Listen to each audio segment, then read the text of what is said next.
I'm losing my mind. Is everybody in the world blind?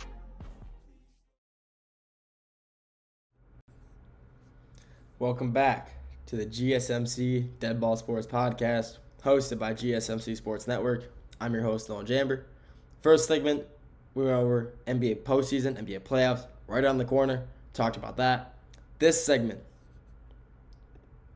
NBA all-player teams. We're talking about NBA first team, second team, third team. Maybe we'll talk about, all defensive team, all that. But then we're going to the Browns after this, and then MLB for the final two segments after that. Before we get into all that, though, tips and donations. Tipping and donating really means the world. If you guys tip and donate, it shows that you care about the content that we are putting out. And if you donate and tip, it really means that you like the content. And by donating and tipping, we will put out the best content that we possibly can, so you're able to enjoy the live streams. So if you do want to tip or donate, if you're not in the live stream, the two links in the bio description. If you are in the live stream, super chat and stickers are the best way to do so. Even if you don't want to live stream, leave a comment. I love being able to talk to you guys. If you're in the live stream, type it in chat. I'll see it. I'll get to it as straight as I can, as fast as I can. If you're not in the live stream, I'll see you in the comment section. Comment in there. I'll respond to that as well. That's what I'm here for. It's my job. I love to talk sports. I love being able to talk to the fans. So leave a comment if you want to. I'll get to it as soon as I can. But like I said, if you want to tip or donate, the two links in the bio description for when you're not in the live stream. If you are in the live stream, super chat and stickers are the best way to do so. With that being said, we got the NBA all-player teams. This season there's been so many players on so many teams who have just proved themselves to be some of the best players in the NBA. You got these all-rookie teams. You got some of the best. We got a great, not really the strongest rookie draft class, but you got some really good players. Like obviously you got Jared McCain. He's hurt, but he was definitely the rookie of the year, contender, winner. He was gonna win it. Stephon Castles for the Spurs. Great pickup for them.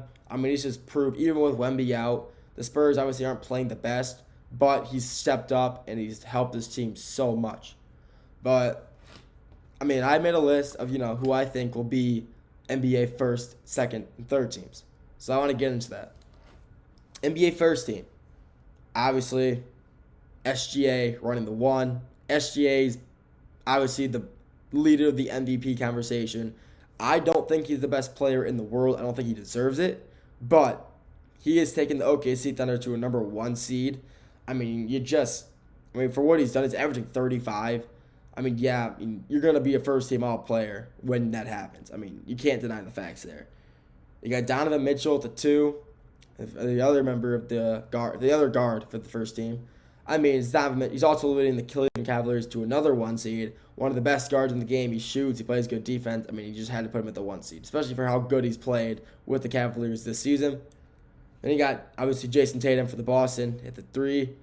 Jayson Tatum's probably the best forward of the NBA right now. He's just so big. He's just so talented. There's nothing this guy cannot do. He just shoots. He plays defense. He's nothing he can't do. For how big he is, he should not be able to shoot a three ball so consistently, and he does it regardless. And then just watching him play is so beautiful. He plays the game very well.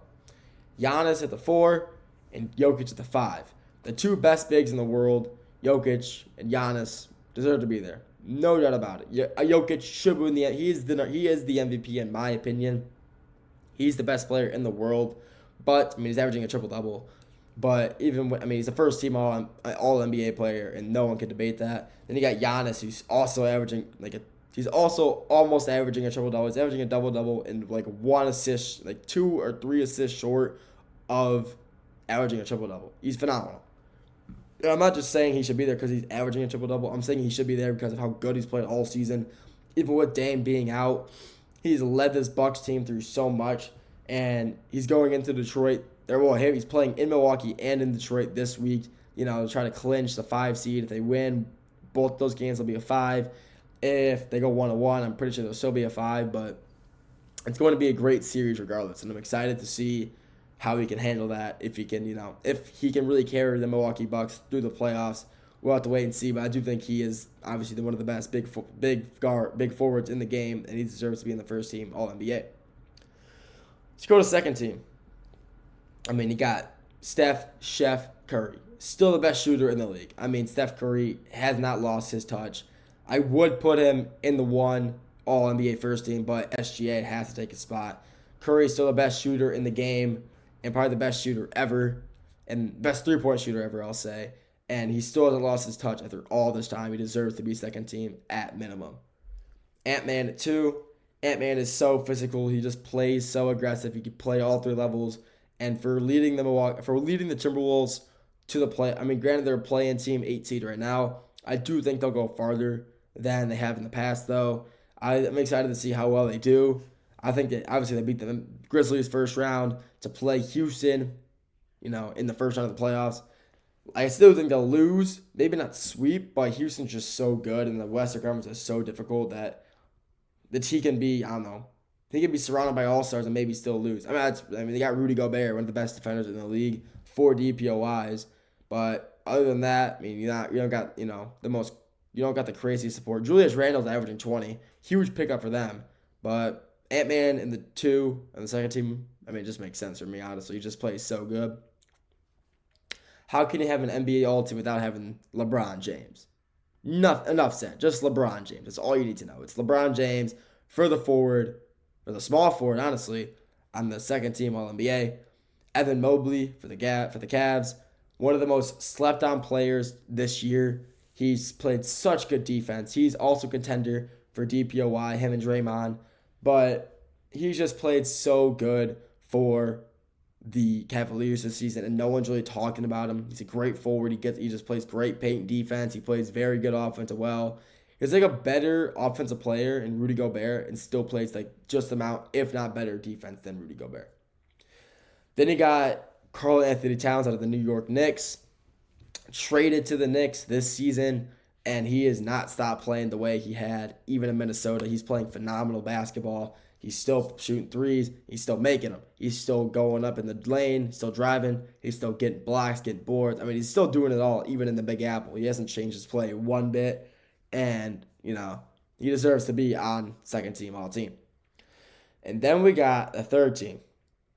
Let's start it off. Jalen Brunson out of New York as well. I got 2 Knicks back-to-back. The Knicks, they're not I don't think they will do too hot in the playoffs. But they are a pretty good team, Individually, they got some great players. Mikal Bridges, Jalen Brunson, obviously Cat. I mean, you got great players. It's just Jalen Brunson isn't nearly as good compared to, Curry and SGA. He could be second team, but Curry still got his touch. Then we got my favorite player, Cade Cunningham. The paradox, some call him. It's pretty funny. But, Cade Cunningham deserves it. He's just led this Pistons team all season long to the point to where they are. And without Cade Cunningham, the Pistons would probably be in the same record as the Hornets, the Nets. They wouldn't be in the playoffs again. So Cade Cunningham 100% deserves to be there just on how well he's played this season, leading the Pistons to where they are. It's just great to see him on this list, honestly. I had to include him, and it's just a matter of where I was going to put him. Then you got, who else but Tyrese Haliburton, another guard out of the East. Another player just played so good for the Pacers. He's the only Pacer on this list, but he deserves it. He's a great guard. He's a great playmaker. He's one of the best playmakers in the NBA, and he 100% deserves to be there. Then you got Jaren Jackson Jr. out of Memphis, another person contending for the DPOY. He's just such a good player. He's the only player at Memphis on here as well, and he deserves to be there. His defensive play is phenomenal, and he's never lost his touch. Even when he was at Michigan State, he never lost his ability to play defense. He's always there, and he's a great interior scorer as well. To end it all off for third team, their center, Alperen Sengun out of Houston, 100% deserves to be on this list, no doubt in my mind. He's not the star of the Houston team, but he's the anchor. Without him, the Houston Rockets aren't nearly as good as they are right now. He's such a good player, such a huge role player for them. He's not a role player, I'm saying he's such a huge player for the role. He has a huge role in the team. And, for what he's filled in, for what he's done for this team all season long, no one can doubt that he's an all-NBA player. No doubt in my mind. And honestly, I think obviously there can be adjustments to this list. Players who didn't make it. Players who should be on it, shouldn't be on it, But this is just my opinion. Obviously, it's my opinion, so I don't really care what anybody else has to say about that. I think it's not a perfect list. Obviously, I know it's not a perfect list, but I just think it's the best fit for who I like the most and who I think deserves to be the most. That's all we got for this segment. Next segment, we're switching it up, going to the NFL, talking about the Cleveland Browns. To end it off, we're talking MLB, player lockout, and MLB power rankings for the first few weeks. We'll get right back to that after the break.